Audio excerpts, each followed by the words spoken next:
Le dribble émerge dans les années 1930 et c'est du jamais vu à l'époque, tant le football est marqué par le célèbre kick and rush britannique. A l'inverse de celui-ci, le dribble est l'élément central du jeu brésilien. C'est l'art d'éliminer, de se jouer, de tromper l'adversaire. Ce jeu va atteindre son apogée avec l'équipe du Brésil de 1970 emmenée par Pelé, puis plus tard avec l'équipe de 1982 de Zico, Socrates. Les exploits individuels et les mouvements collectifs se combinaient alors à merveille. Il faut savoir que lorsque le football s'implante au Brésil au tournant du XXe siècle, c'est un sport de blancs, de bourgeois et d'aristocrates.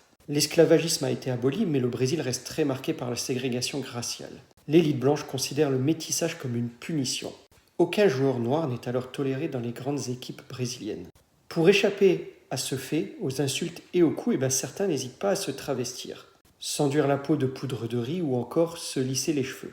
C'est à ce moment-là que naît le dribble, une façon d'éviter les charges rarement sanctionnées des adversaires blancs. On dribble pour sauver sa peau.